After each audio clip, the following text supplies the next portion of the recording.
How simulator games ruin Roblox. Hello and welcome back to another video here on Mind Over Blox. 2018 was probably the worst year for Roblox games. The only exceptions this year was the Roblox ItsFunneh, which is also possibly the best Roblox egg hunt ever on Roblox. Such a contrasting year. Anyway, we have our explanations in today's video, so make sure you watch the video right till the end. Guys, we are talking about Roblox Simulator. The simulator games have always been historically very good on Roblox, except for 2018-2019. There were a couple of games that were quite good and are still relevant today. The rest though are just uninspired, lazy cash grabs made solely for the intentions of pumping and dumping the game very quickly, getting as much money as possible from players and then repeating the process a couple weeks later. Now the concept of Roblox Simulators isn't all bad in itself. It's essentially a modernized version of the classic Roblox Tycoon. The simulator trend peaked in around the latter half of 2019 to 2021, and people who have been playing Roblox during this time period know what simulators we are referring to.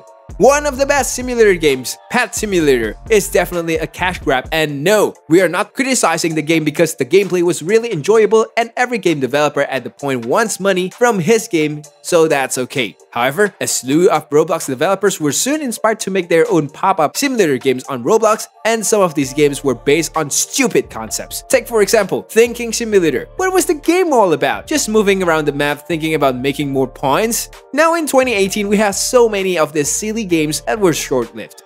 The games did have a hype about them when they were released, but they died out pretty quickly. This led to another problem. Gamers spent a ton of money on these games due to the hype. The games though died within a week. So, many people lost a ton of money spent on such silly cash-grabbing games. Now, who did this game appeal to mostly? If you guessed kids, you are right. These games were just misleading. So were these simulator games a morally correct thing is surely a thing up for debate. The reason why this is a moral dilemma is because of the fact that most of these simulator games have eggs inside of them. These eggs are a concept form of gacha games where players have a small chance of unboxing a small rare items inside of an item they decide to purchase. Now, this idea is too addictive and is also something linked to gambling. The problem was so serious that Roblox decided to introduce guidelines to help players understand the rarity of items that you could get from certain things, but this only came to be enforced in July 2019, a long way after the problem actually started.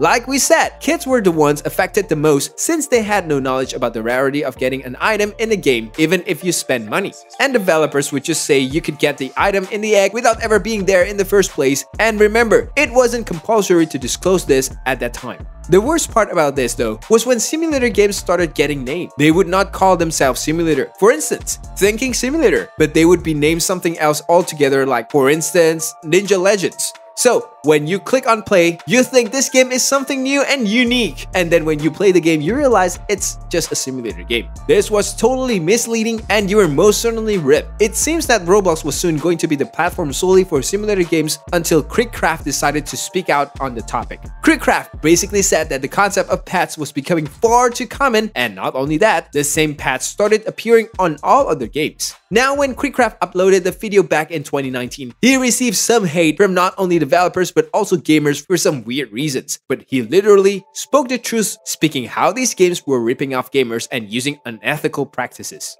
Simulators today in 2021. After 2 years, the concept of simulators still exists today as at the time of making this video. This is still a culture to this very day. However, it is a little bit better than it was a couple of years ago. Simulator games today are still very cash grabs as they were back in 2018, but compared to the past when simulators were prevalent, they have fallen off a lot in comparisons. Today, there is still a large player base that plays these games, but it is not like back in 2018 to 2019. So, will simulator games rise in prevalence once again in the future? We are not sure about that. And if you are wondering which genre of games are the most popular in this time period, it's none other than the role-playing games. That brings us to the end of today's video. I hope you enjoyed today's video on the call of simulator games. Thank you for watching, and we will see you in the next video.